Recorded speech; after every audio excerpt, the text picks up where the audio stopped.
Você aí já deve ter ouvido falar sobre as pesquisas com células-tronco. Pois um pesquisador e professor aqui da Universidade Luterana do Brasil coordena um trabalho que usa células-tronco extraídas dos dentes. Vamos saber mais sobre o assunto no quadro de saúde que começa agora.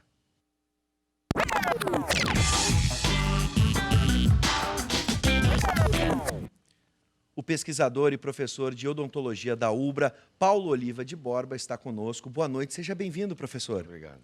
Bom, células-tronco, embora algumas pessoas ainda não tenham a ideia completa ou tecnicamente do que seja, pelo menos a palavra hoje significa esperança para muita gente em diversos tratamentos e problemas. Dá para a gente resumir, professor, o que são as células-tronco e como é essa pesquisa, o que ela pode promover num primeiro momento?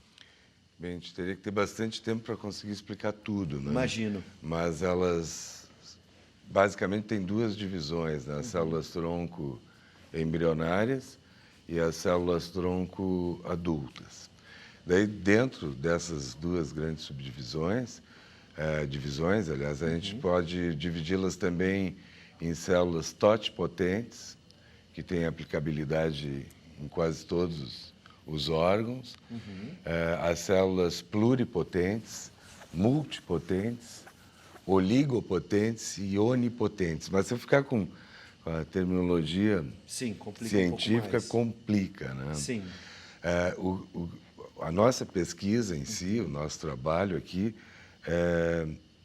teve um realce maior nas células-tronco adultas, porque, não sei exatamente, vamos botar 10 anos atrás, quando começou a ficar vulgarizada a expressão e o povo, a sociedade ter contato com as células-tronco, elas originalmente eram faladas somente como células-tronco embrionárias. Depois vieram as adultas e aí já começa uma dificuldade dessa percepção. Bem, a dificuldade maior das células-tronco embrionárias é que elas são, pleonasticamente falando, muito embrionárias. Então, elas podem desenvolver algum potencial carcinogênico ou teratogênico que provoque câncer. Sim. Então, a partir desta descoberta, não foi tão usada mais as células-tronco embrionárias. E muitos tecidos, como a medula, o próprio cordão umbilical, que é descartado de todos nós, né? Às vezes eu até pergunto em aula quem é que tem, porque as coisas vão se modificando. Sim.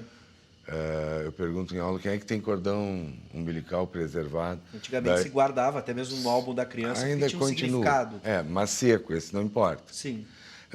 Em Porto Alegre, no Rio Grande do Sul, existem bancos de células-tronco que tu conserva essas células-tronco ao longo da tua vida. Não é ainda uma medida popular, economicamente falando, mas alguns podem. Então, o cordão umbilical é uma fonte enorme e é descartado pela nossa sociedade. Sim. A outra parte, a gente sabe, medula, né? Só que daí as células-tronco medulares, se tu tem alguma dificuldade, essas células-tronco medulares não podem, na maior parte das vezes, não são usadas as tuas. São células-tronco de uma outra pessoa. De um doador. Então, de um doador. Então, elas são células-tronco halógenas, que podem te provocar alguma rejeição. Então, o paciente vai ter que ser, eu não quero usar a palavra paciente, a pessoa vai ser obrigada a tomar algumas medidas, o corpo médico, hospitalar, que viabilize para te não rejeitar as células-tronco doadas, né? Sim. Então, uma fonte nossa são as células-tronco tuas mesmo, as autógenas, que são tuas e que não tem problema nenhum de serem rejeitadas, né? Sim. Essas células podem ser encontradas em alguns órgãos, como esses, ou sistemas, como a medula. A medula faz parte do órgão ósseo, né? Que é um órgão hematopoético, formador. E no dente. Pois essa é a surpresa.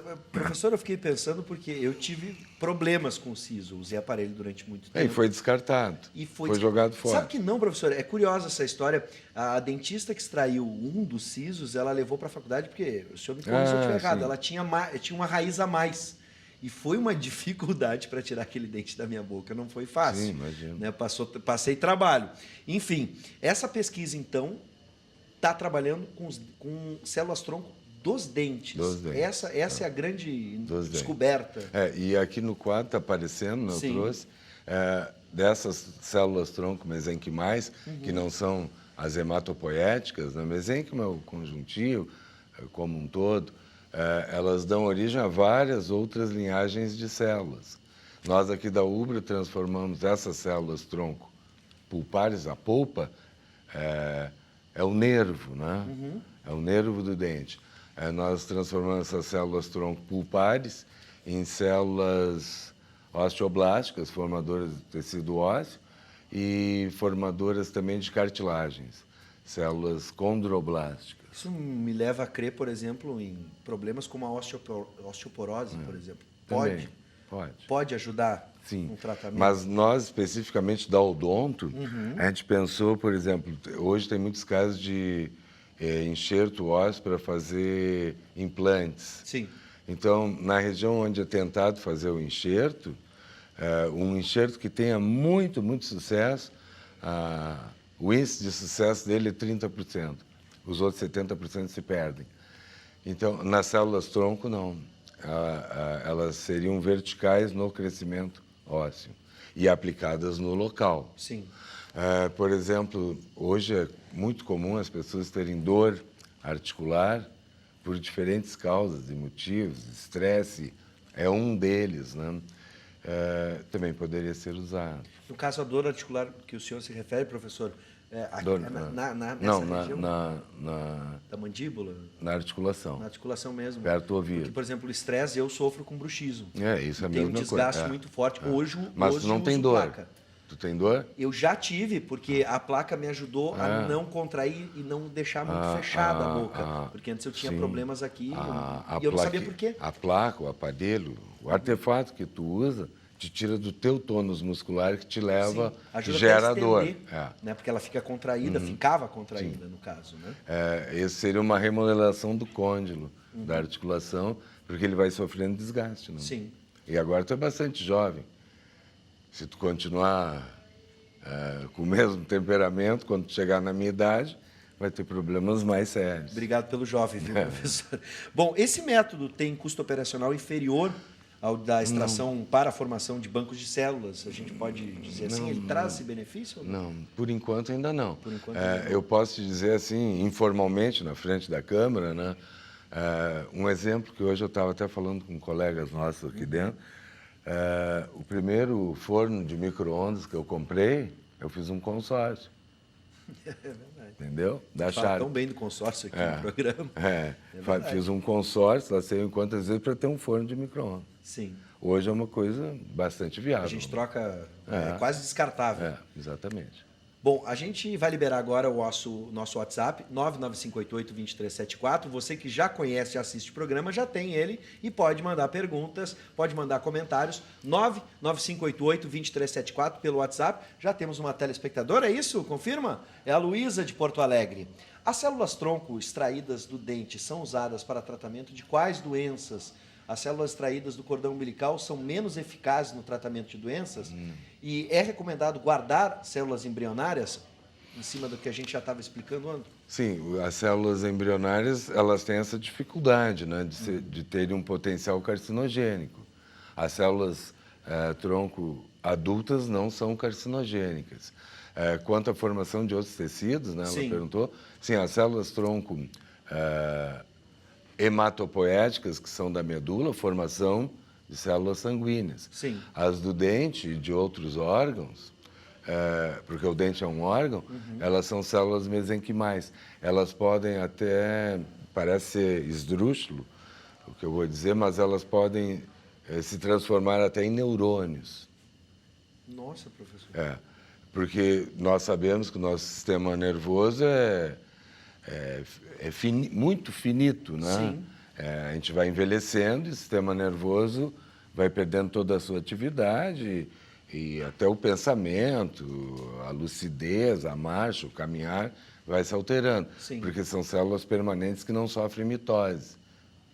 As células tronco adultas, maduras, elas têm essa capacidade. Aqui a gente está mostrando, não sei se está aparecendo isso na televisão. Aqui são as células tronco antes, não sei se dá para voltar ali antes. Por favor, volta, Guilherme, um slide para gente. Aí nessa pipetinha é o meio onde a gente conserva elas. Sim. Logo após a extração do dente, tem que ter muito cuidado, né, de manipulação. Aí é um meio de cultura, no meio científico, é o HDMN, né, que a gente tem no laboratório de genética, que eu fui muito ajudado pela professora Melissa Camazola, aqui da Ubra também, pela professora coordenadora também do laboratório de genética, que foi uma parceria, né? E daí aqui a gente já está vendo as células... A gente está vendo células tronco. Num primeiro momento... Essas são dos dentes, professor. Essas são dos dentes. Num primeiro momento, logo, para quem é do âmbito odontológico ou da medicina, estão vendo que são células parecidas com fibroblastos humanos. Só que elas são pouco diferenciadas, são semelhantes a eles, mas têm uma capacidade pluripotente. Sim. São muito potentes. Vamos atender mais um telespectador, professor. Agora é a Karina Schmidt de Canoas. As células-tronco do dente são em maior quantidade que as do cordão umbilical? O tempo de armazenamento é maior do que as do cordão umbilical? Não, é que o do cordão umbilical é logo ao nascer, né? E as células-tronco do dente não é só o terceiro molar. A gente sugere o terceiro molar porque muitos dentistas sugerem a exodontia, a extração do terceiro molar. Sim. E é um dente que eu, particularmente, não comungo da mesma opinião, né? É um dente que, popularmente, as pessoas extraem por uma série de problemas que não vem ao caso colocar aqui. No meu caso, é atrapalhar com a questão do aparelho. Daí é sugerido, é indicado. E daí tu vai ver isso tudo aos 20, 22, 23 anos, 18, enquanto que as do cordão umbilical tu vai ter que conservar todo esse tempo. Sim. Em média, eu posso dizer que hoje, quando eu falei do forno de micro-ondas, hoje seria em média R$600 para conservar mês. Mês. Exatamente isso. Mas ainda é para poucos. Sim. Só que eu te dei essa comparação do forno. Claro.